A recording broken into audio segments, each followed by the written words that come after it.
Bienvenidos y bienvenidas a una edición más de Temas y Debates. Les saluda Ricardo Sosa.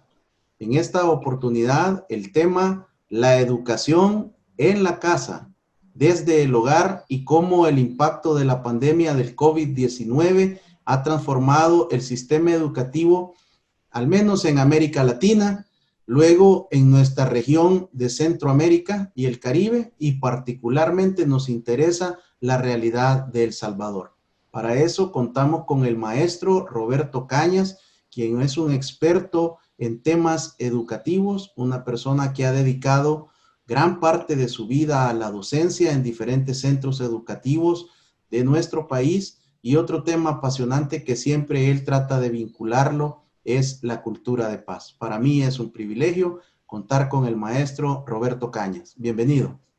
Gracias, Ricardo, por invitarme. Qué bueno estar en tu programa en este momento que la población necesita programas como este que les den elementos de información, de análisis, para que cada una de las personas se forme en su propia opinión. Qué bueno estar en el programa.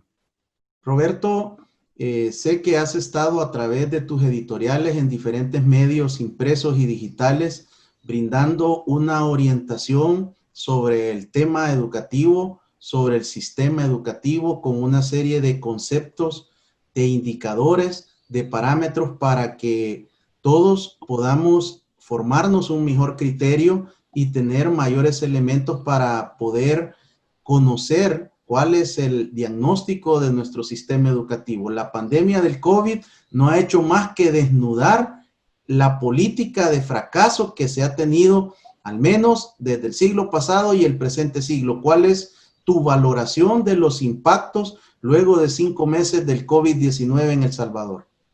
Bueno, la pandemia vino a poner en evidencia una serie de carencias del sistema educativo y de manera brusca, rápida, se dio un cambio completo en la manera de educar y de instruir también, porque yo creo que es importante, aclarando términos, educar e instruir no son cosas iguales.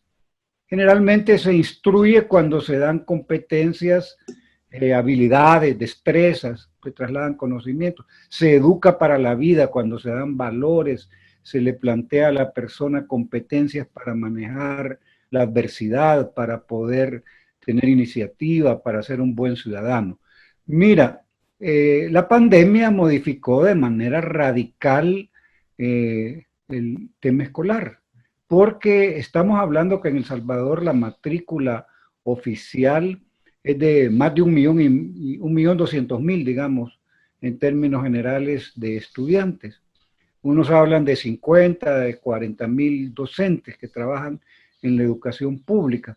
Este número importante de habitantes del país se vieron de manera forzada por las circunstancias a trabajar en una modalidad que apenas conocían, que es la modalidad a distancia, en línea, que por supuesto ha generado una cantidad de desafíos tanto para los estudiantes como para los padres de familia y para los docentes, porque es una manera absolutamente diferente de hacer aprendizajes.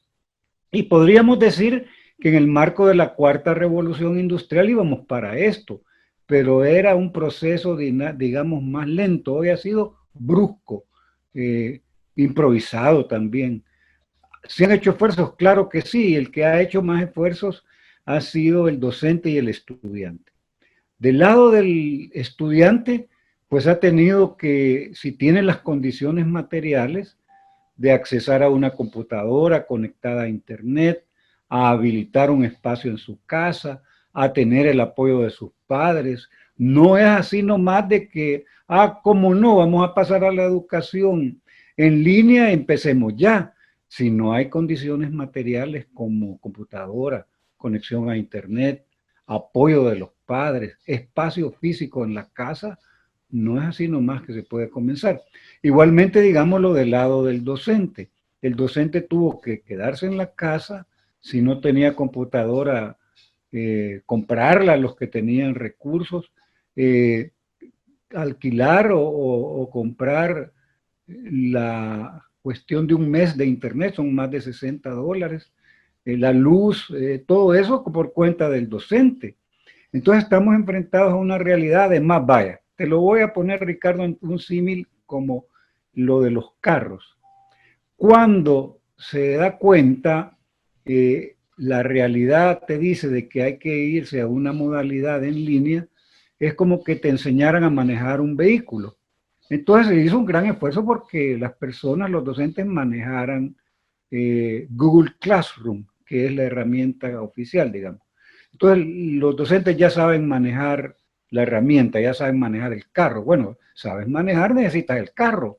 Entonces lo que sucede es que saber manejar, hay que tener carro, que es la computadora en el símil. Ajá, tienes carro y sabes manejarlo. Ahora se necesita el combustible para mover ese coche. Eso es la conexión a internet. Pero vamos con más. Sabes manejar, o sea, sabes Google Classroom. Tienes computadora, tienes coches. Tienes gasolina porque has contratado un plan de internet. Ajá, ¿y qué vas a dar? Te dice la herramienta Google Classroom per se cuáles van a ser los contenidos y cuál va a ser la didáctica de esos contenidos, cómo vas a enseñar.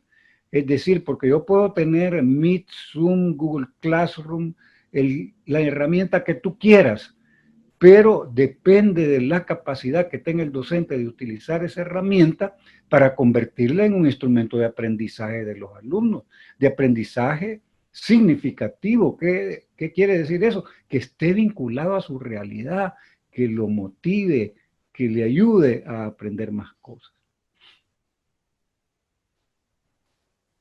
Roberto, prácticamente aquí las primeras semanas fueron de un vacío, de una ausencia, de un desconocimiento de cómo se iba a poder continuar con la educación. Lo que se observó fue iniciativas individuales de aquellos maestros y maestras que por pasión, por vocación, por convicción personal, compraron en esas tiendas de a dólar los dispositivos para poder poner a la misma altura del rostro su teléfono móvil y iniciaron a prueba y error, a hacer diferentes grupos en WhatsApp y otro tipo de redes sociales.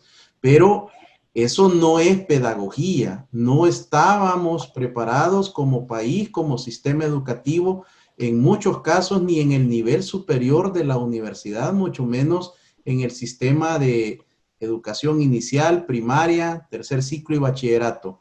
¿Qué rescatas de esta capacidad que han tenido nuestros docentes de adaptarse y sobreponerse? Mira, Ricardo, la educación es una actividad esencial, así como es la seguridad, así como es los servicios de salud. Los maestros hacen una labor esencial. No es posible pensar un país sin una población educada, sin que se esté preparando para la cuarta revolución industrial. Yo creo que se merecen un aplauso. Los maestros han hecho un esfuerzo y van a seguir haciendo un esfuerzo extraordinario por tener todas las condiciones, en primer lugar, materiales, pues, para poder impartir la docencia en línea.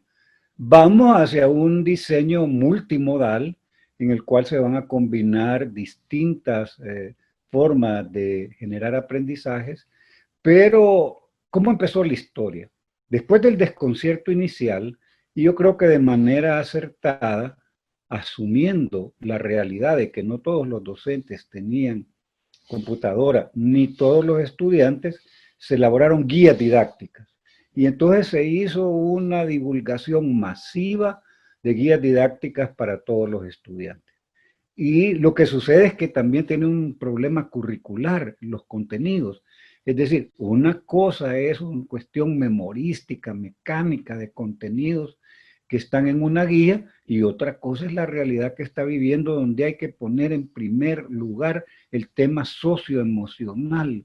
Es decir, son estudiantes que hoy tienen 4 meses de estar encerrados, con incertidumbre, con miedo, con cambios de estado de ánimo, algunos tristes, llegando a la depresión, otros más coléricos y más inclinados a cambiar bruscamente de estado de ánimo. Están con los padres que también se han quedado muchos meses en casa.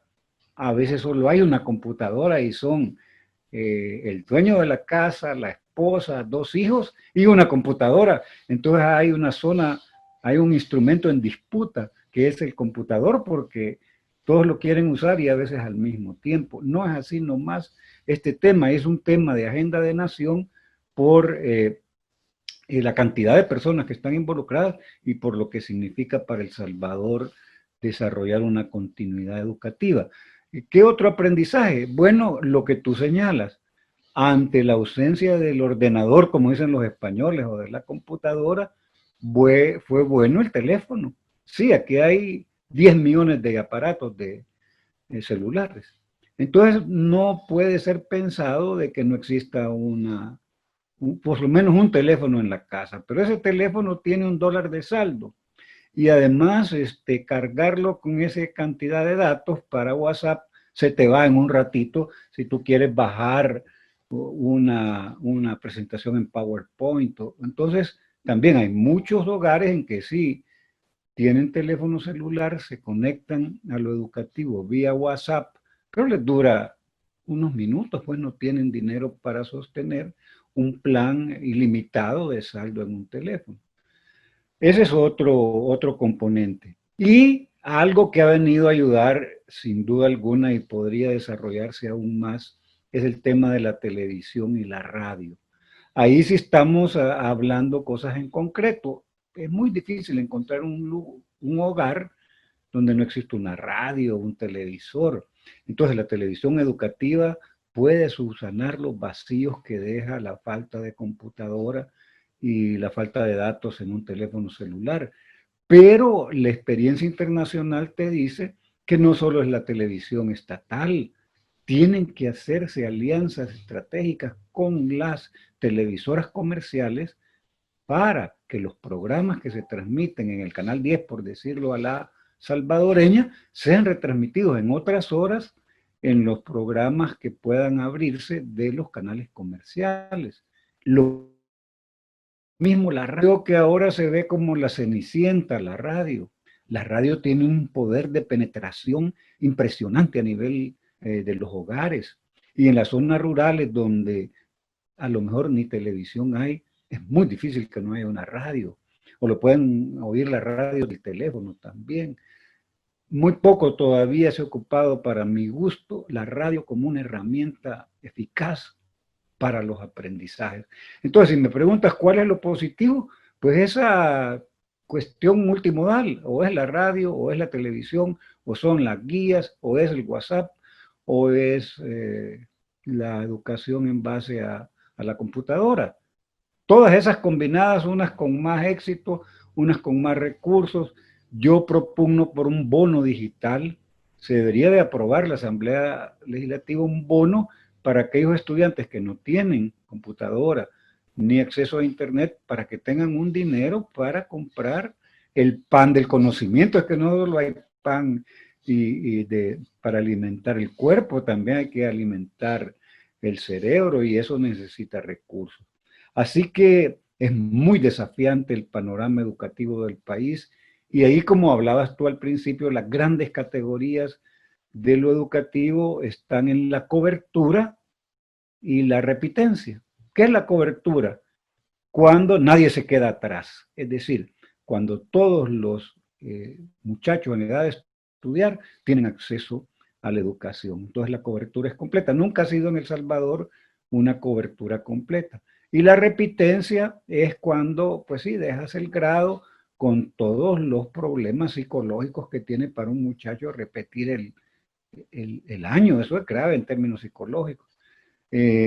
La sobriedad también es otra categoría educativa. Sobriedad significa que estás en un grado, por los años que tú tienes deberías de estar en otro. Y el multigrado también. Las escuelas salvadoreñas, en el mismo salón de clase habían estudiantes de primer grado, de tercero, de quinto, de sexto. Es una habilidad mágica de un docente poder lidiar con estudiantes de distintos niveles educativos y buscar la manera que aprendan. Eso se llama multigrado. Y eso es muy común en la escuela pública salvadoreña.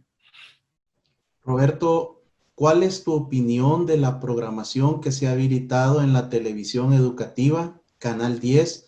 En términos generales, yo he escuchado de diferentes académicos y personas con diferentes posgrados, maestrías en educación y formación pedagógica, muy buenos comentarios. ¿Cuál es tu opinión, Roberto? Sí, yo coincido, el esfuerzo es bueno.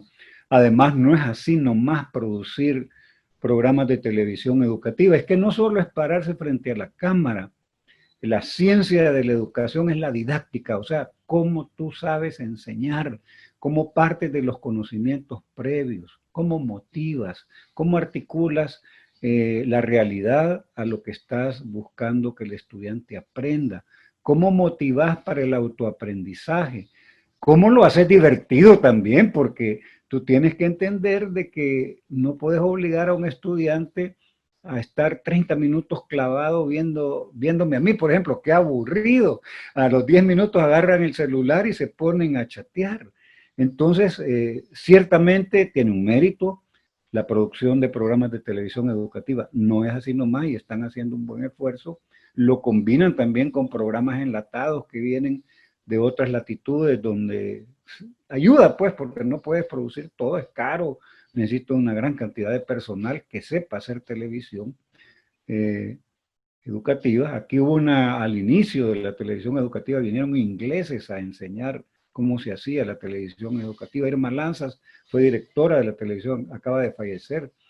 Un aporte significativo hizo esa señora. Entonces yo digo, sí, es un esfuerzo importante, hay que reconocer que hay un aporte, debe combinarse con las alianzas estratégicas con las cadenas de televisión privadas, debe buscarse usar más la radio, hay radios comunitarias, hay radios católicas, hay cualquier cantidad de radios evangélicas.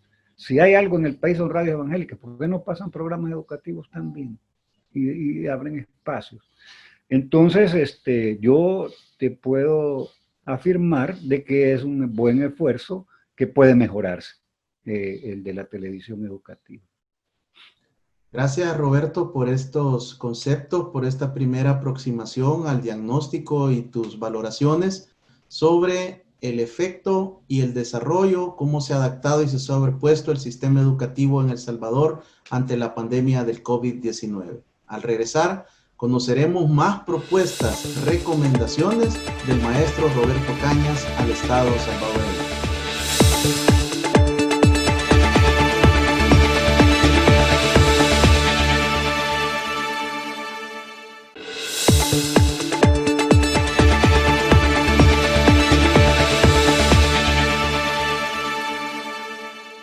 Gracias por continuar con temas y debates. En esta oportunidad, el tema prioritario, la educación desde y en la casa. Para eso nos acompaña el maestro Roberto Cañas, quien es un especialista en pedagogía y en diferentes sistemas y parámetros de indicadores cualitativos y cuantitativos en la educación.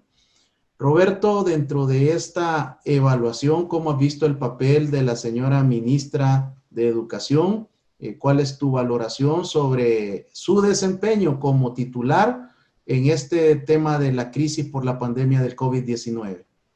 Bueno, hay que decir de que está haciendo su mejor esfuerzo, no es así nomás.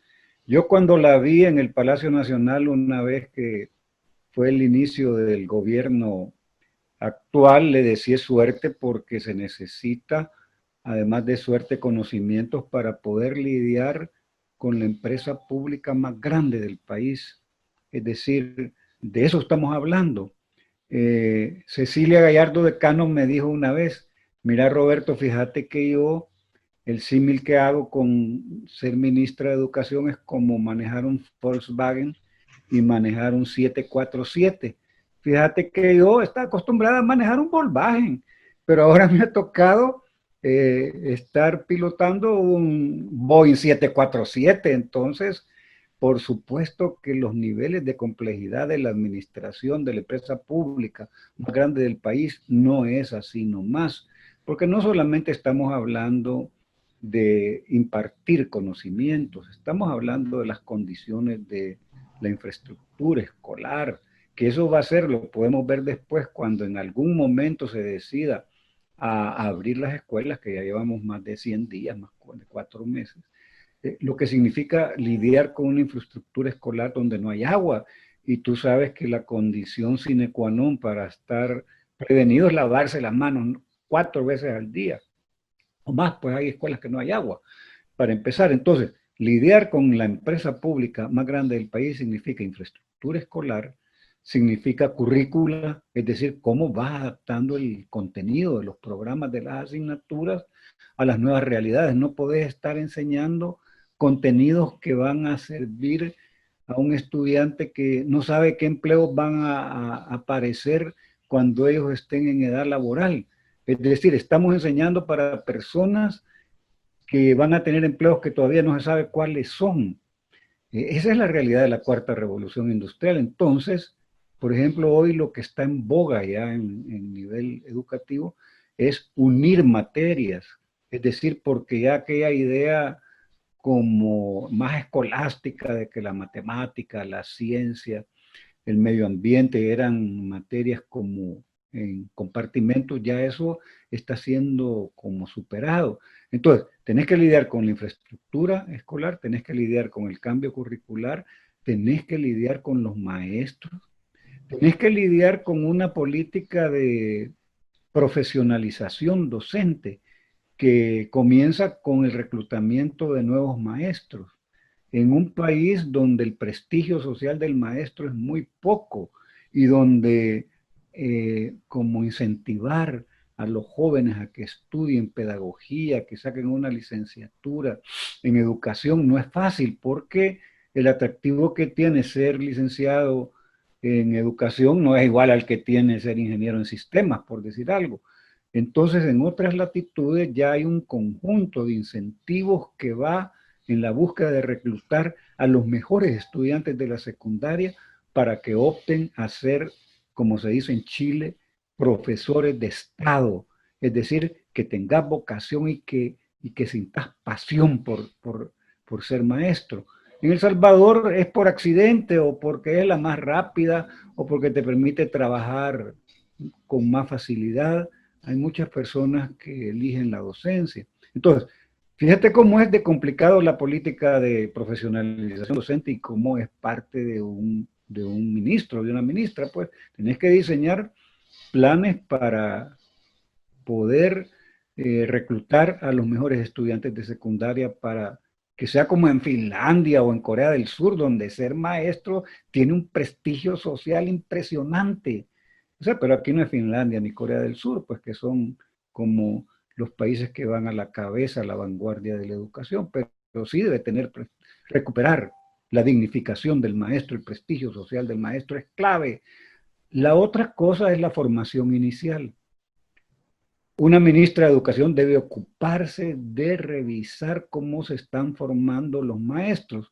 Como eso fue entregado a las instituciones de educación superior privadas y se cerraron las normales, eso generó una dificultad en la formación muy grande, porque las instituciones de educación privadas, pues ya sabemos que lo privado, ¿qué es lo que busca al vender un servicio educativo?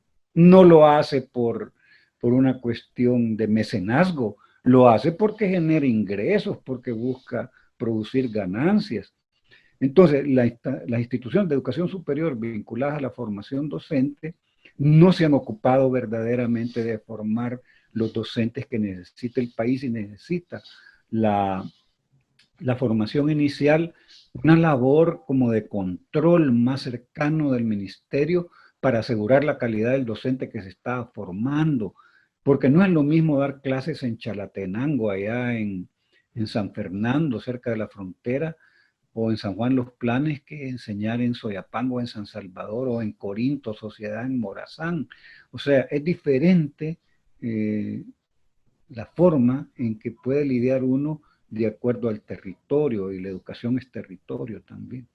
Y otro de los grandes desafíos de cualquiera que esté al frente de un ministerio de educación es la formación en servicio. Es decir, ya tenés docentes que se han graduado, la mayoría de los docentes graduados en el país tienen más de 40 años, están entre 40 y 60 años, se formaron con una educación del siglo pasado, pues.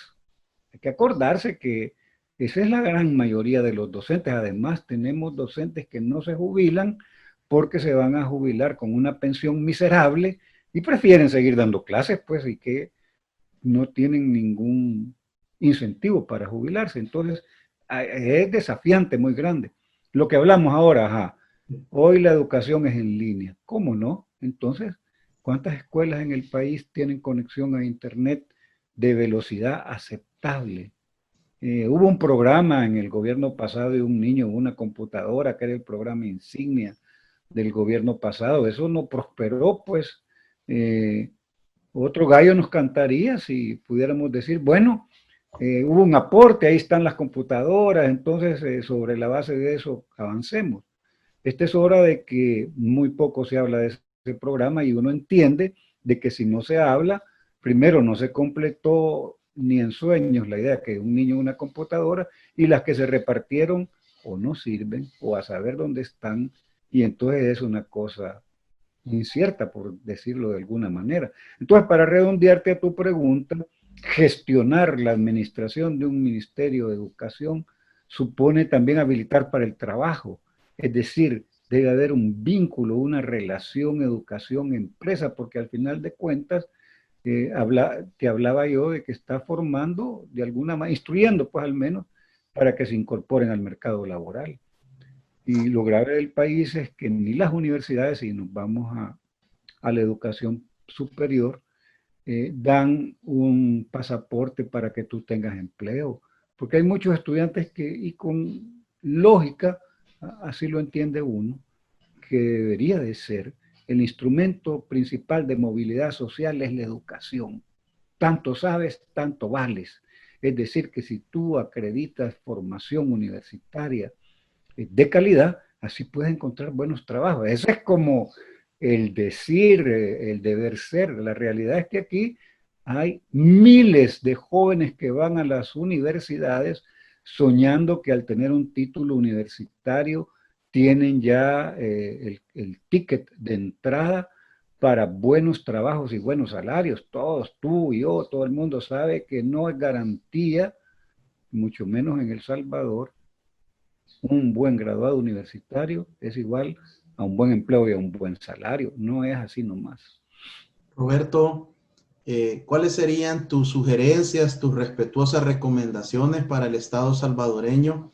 Ya que en este momento los niñas, niños, adolescentes están en casa, pero hay una tremenda dificultad. Los padres de familia ya no soportan la recarga del celular o la recarga del internet para poder mantener los planes y los estudios de todos los hijos y los trabajos desde casa que tienen papá o mamá. Y por otra parte, tenemos muchos hogares que viven en zonas donde no hay energía eléctrica.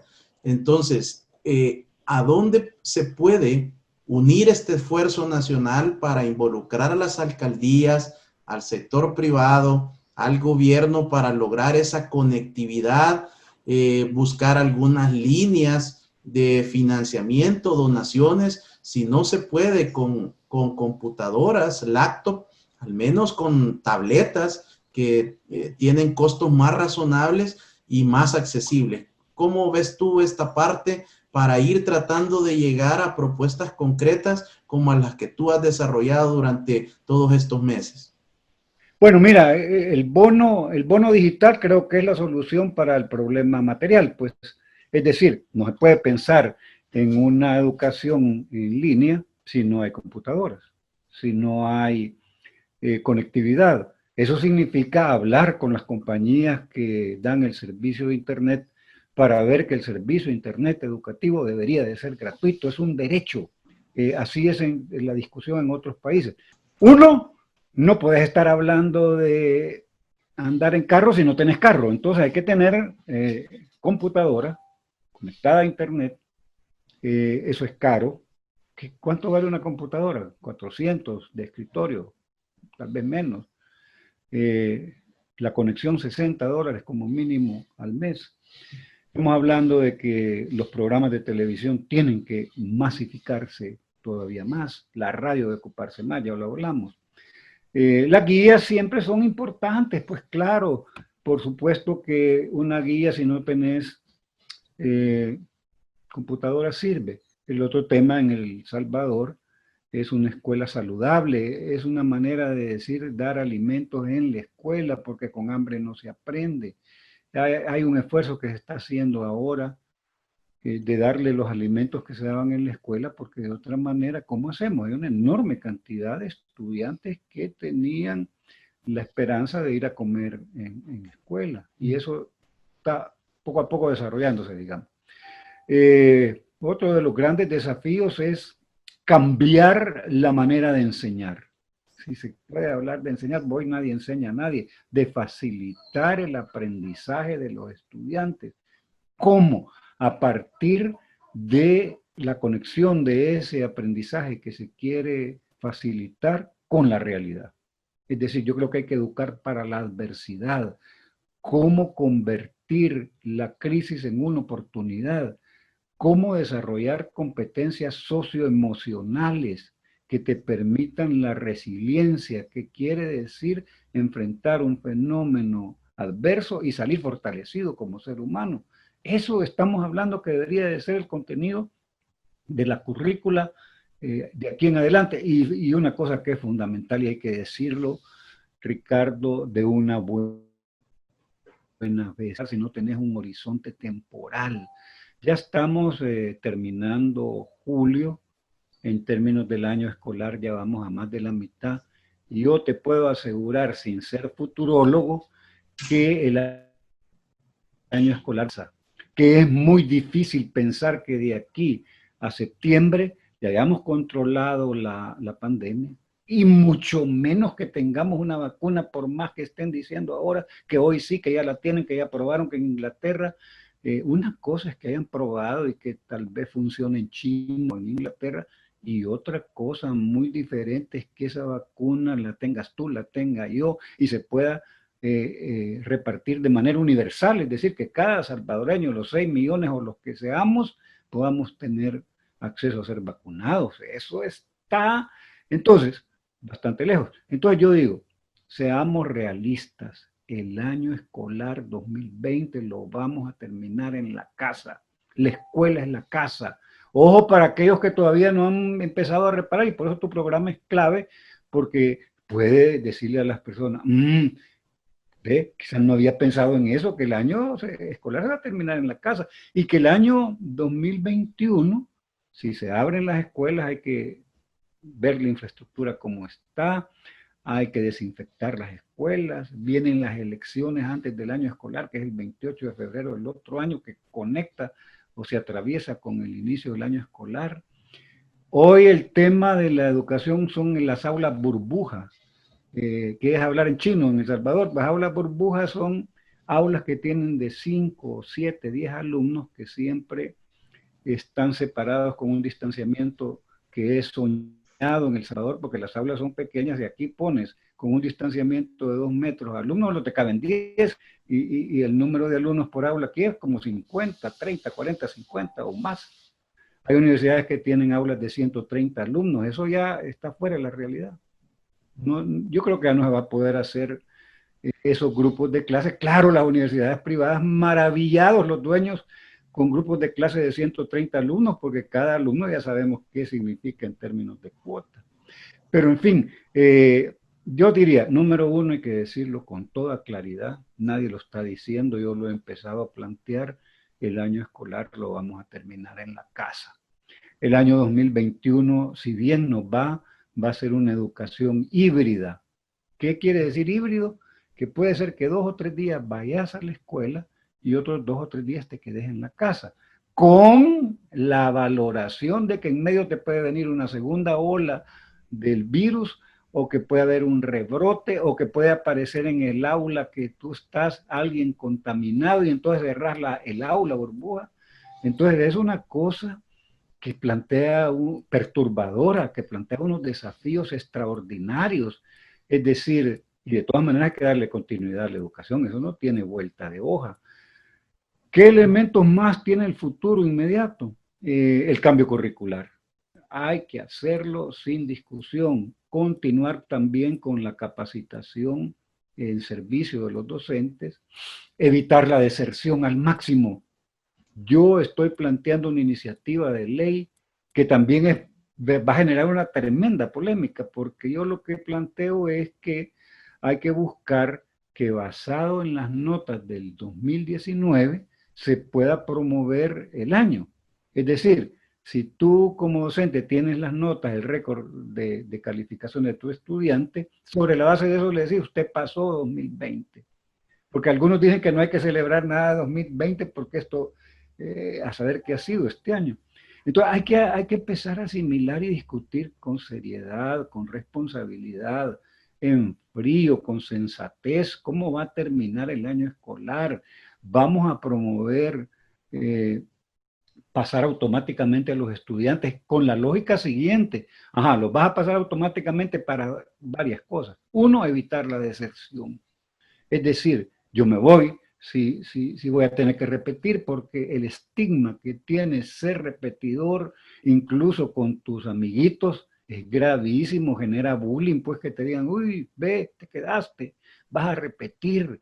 Además, a nivel personal, es difícil, pues, repetir un grado. Entonces, la política de ver cómo vas a lidiar con 2020 como año escolar supone asociarlo a evitar la deserción escolar, a plantear que la repitencia no te sirve, porque en el mejor de los escenarios que estás tú con computadora, conectada a internet, con tus padres que te ayudan, aún así el conocimiento necesita un apoyo remedial que se llama en educación, es decir, los primeros meses de 2021, si estás en el aula, tenés que hacer un aprendizaje asegurándote que todo lo que aprendiste en 2020 está asimilado.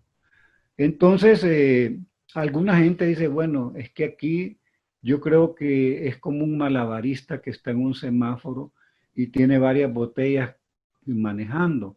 Lo de la salud, lo de la economía, lo de la seguridad, y hay que tener una botella también que estás moviendo como malabarista, que es la de la educación. ¿Cómo vas a obviar que hay más de 1.200.000 estudiantes solo en la matrícula pública? Y hay un sector importante en la educación privada, y vas a obviar eso, y no pasa nada. Claro que pasa. Una cosa es que tú la veas, la realidad, y otra cosa es que la realidad existe independientemente de la conciencia que uno tenga de ella. Y así estamos. Alguna gente no quiere darse cuenta de que es un problema de país, el problema educativo, que necesita definirse, por lo menos empezar a debatir cómo va a terminar el año escolar 2020, cómo va a ser la PAES, cómo va a ser la educación en servicio de los docentes, cómo vas a lidiar con la infraestructura escolar si en algún momento tenés que plantearte el plan para reabrir las escuelas o nunca se van a reabrir las escuelas. Es evidente de que como mínimo hay que empezar a diseñar un plan con un horizonte temporal que te diga en tal mes de tal año vas a abrir las escuelas. Claro, parecería ser que la ruptura de paradigma es que a ese nivel estamos, de aquella idea de las escuelas que tienen hora de 50 minutos de clase y suena el timbre y vas al recreo. Parecería ser que todo eso está en cuestión. Es decir, no es así nomás, no son cosas sencillas con las que estamos lidiando, pero son claves para el país.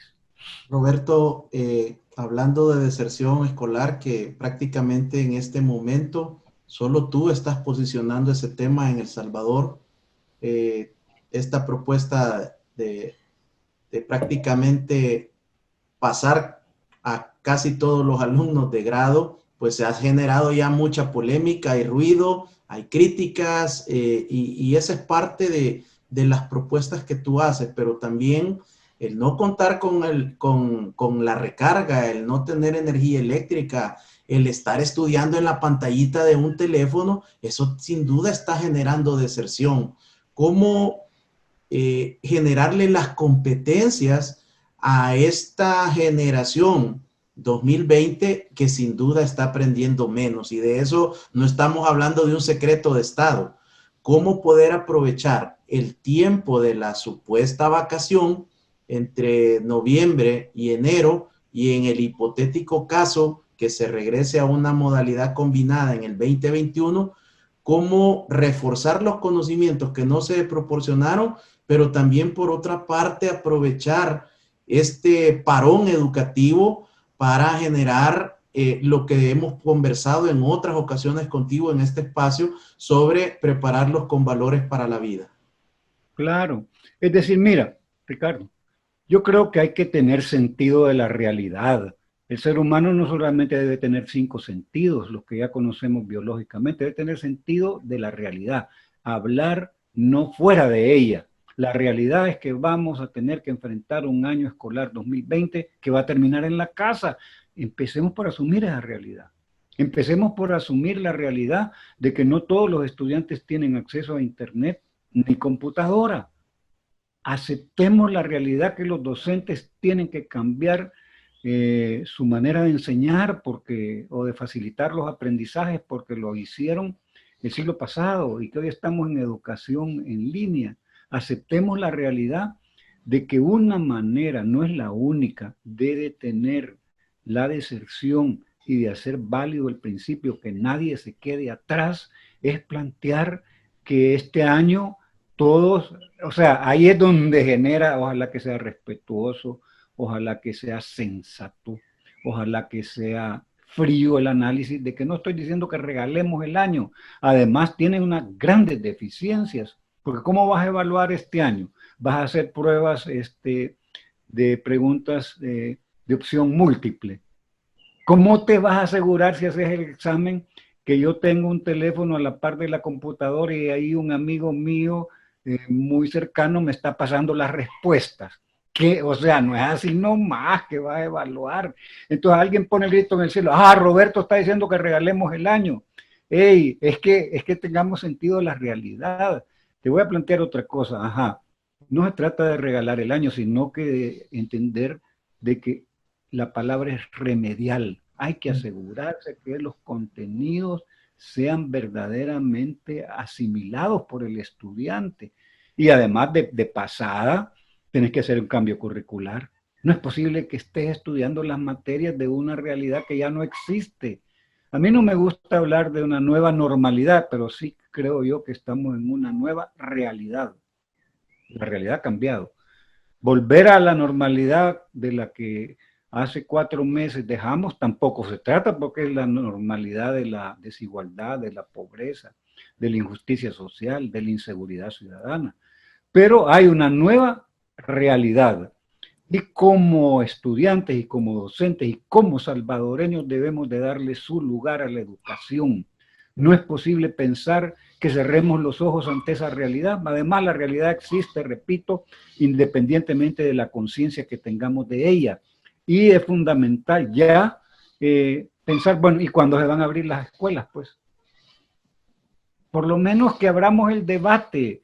Y pasa algo que abramos el debate si hay una iniciativa de ley en la que se discute que si los estudiantes, previa discusión del padre de familia con el maestro, consideran que lo mejor es que repita, pero lo han pactado, pues, o que se apruebe que la nota que tuvo el estudiante en 2019 sea la base para evaluarlo, para ver si pasa 2020, es otra manera. Y se acaba el mundo porque lo discutas. O sea, peor es cerrar los ojos ante esa realidad. Lo que yo estoy planteando es un debate, abrir el debate. Claro, en El Salvador, como no estamos como preparados para el debate, tu programa es un aporte en ese sentido, viene el insulto, viene la descalificación como respuesta a una idea que busca de manera sana enfrentar una realidad que no puedes obviar. Bueno, en 1986, Roberto, yo me encontraba estudiando en bachillerato para el tema del terremoto y fue el 10 de octubre. Muchos compañeros no habían terminado ni entregado actividades del mes de septiembre y en ese momento lo que se optó fue por el sistema educativo, duplicaron las notas del mes de septiembre a octubre y ya no regresamos al colegio. Entonces ya hay algunos antecedentes que pueden de alguna manera adaptarse a nuestra realidad en beneficio de los estudiantes. También hay temas que nadie quiere abordar, Roberto, pero acá en este programa estamos para orientar, para generar conocimiento y para que los tomadores de decisión puedan tener insumos. Está la amenaza y la acechanza de las pandillas siempre en las comunidades. Estos jóvenes que están desertando de las clases porque no pueden tener el acceso a las nuevas tecnologías de la información, pueden y podrán ser presa fácil de las estructuras de las pandillas al encontrarse marginados, discriminados por haber reprobado o por haber abandonado el año escolar.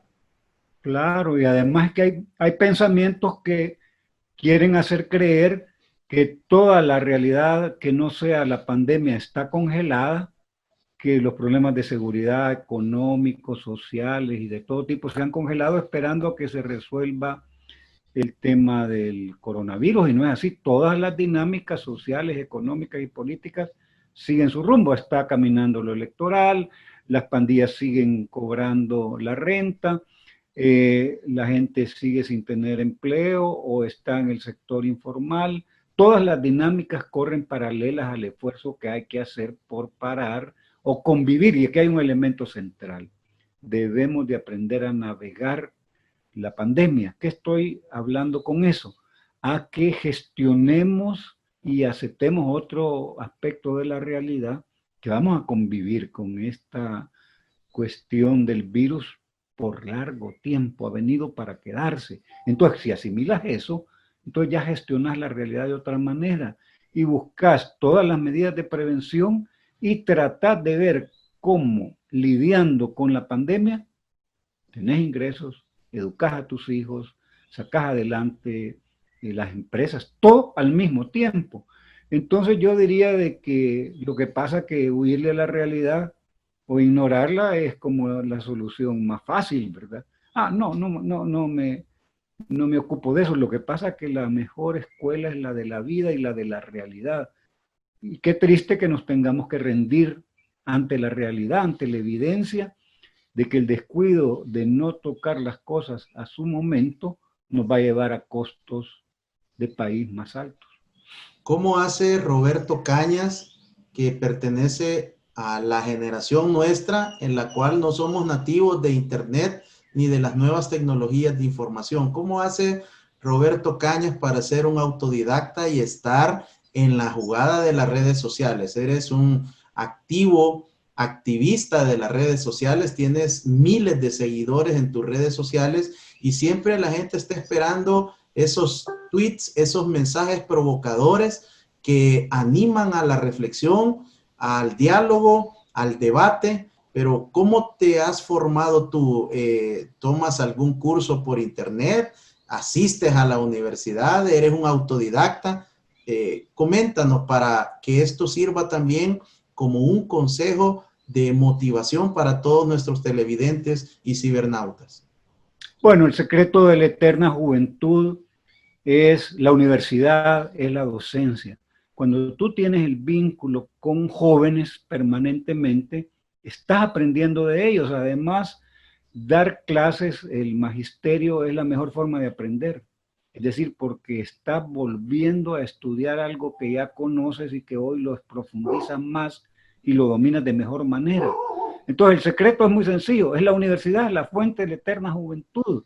Ahí aprendes lo que, como no soy nativo de, no soy millennial, obviamente, ya es una revolución de las canas la que yo estoy haciendo, estoy en contacto con ellos, sé cómo hablan, cómo se entienden entre ellos y sé los trucos de cómo limpiar la computadora, de cómo hacer capturas de pantalla, de cómo hacer búsquedas. Lo he aprendido, ellos me han enseñado a mí en esa parte porque ellos nacieron con la tecnología en las manos, pues, desde los 4 años. Entonces, de esa manera también busco aprender solo, pues, gestionar mi propio aprendizaje. Yo estudio diariamente la experiencia internacional para ver de qué manera en otras latitudes se está enfrentando el mismo problema que tenemos nosotros, porque tampoco aquí vamos a descubrir la orilla azul, o este es un problema solo de El Salvador, los mismos problemas están en Chile, en Costa Rica, en Inglaterra, en Francia, en España. Por supuesto, en Francia y en España, que van a empezar en septiembre las clases, ahí el debate ahora es cómo van a abrir las escuelas. El miedo que tiene la gente de enviar a los niños a las escuelas, obviamente.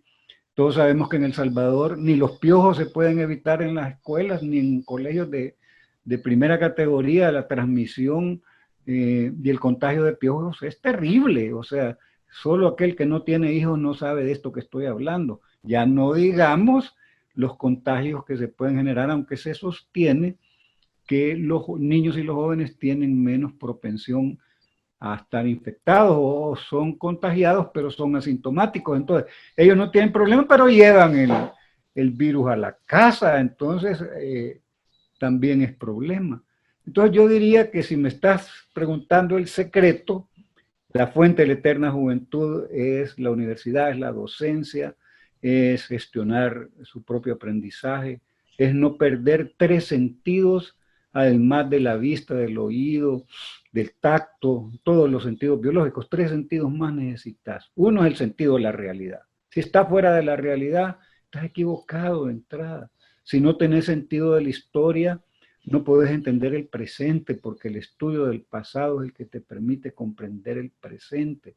Ya tenés 2, sentido de la historia y sentido de la realidad. Y el último es sentido del humor, porque tenés que aprender a reírte de ti mismo y de lo que te está pasando. Imagínate que sea un amargado y que pases todo el tiempo quejándote y lamentándote y criticando de lo que está pasando. Entonces está frito, rostizado. Entonces por ahí van los secretos que se me ocurre que pueda tener alguien para mantenerse al día en esta revolución de conocimientos nuevos. Hay una explosión de conocimientos nuevos. Yo, por ejemplo, no me gusta ni que me digan ningún título universitario, porque esas cosas no sirven. Deberían de ser como las licencias, que hay que renovarlas cada cierto tiempo. Pero hay gente que se siente ofendida si no le dicen doctor. Hay una anécdota muy divertida en Nicaragua, porque cuando a las personas la policía los para, le dice: puede seguir adelante, doctor. Entonces, un amigo mío fue a Nicaragua y lo paraban en cada momento de su trayectoria hacia Managua, y el policía dice: sus documentos, doctor. Y entonces el tipo se sentía como muy levantado en su moral que le dijeran doctor. Entonces le pregunta a un nicaragüense y le dice: no, hombre, no fregues, si ahí en Nicaragua todos les dicen doctor. Entonces yo creo que el estar como reivindicando que te reconozcan los títulos es una cosa absurda. Hey, si los aprendizajes en esta explosión de conocimientos nuevos tienen un tiempo de obsolescencia muy corto, pues lo que has aprendido ahora puede ser que vengan 2 o 3 meses después un conocimiento que lo sustituye, que deja obsoleto el que ya sabías. Entonces, ¿de qué estamos hablando, pues? Maestro Roberto Cañas, muchas gracias por compartir con nosotros todos estos conocimientos, tus opiniones, tus balances, tus indicadores que sigues estudiando a diario, tanto nacionales como internacionales. Ha sido un programa muy educativo, muy orientador y sobre todo muy de corazón también, de un educador que se preocupa por las generaciones pasadas y las actuales y las futuras. Muchas gracias. Bueno, gracias a ti, un abrazo a todos los que escuchan tu programa. Éxitos. Ha sido el maestro Roberto Cañas quien ha compartido con nosotros una actualización del sistema educativo y al menos 4 propuestas muy claras para el Estado salvadoreño. Esperamos que sean tomadas en cuenta en beneficio de todos los estudiantes en El Salvador. Bendiciones. Hasta la próxima.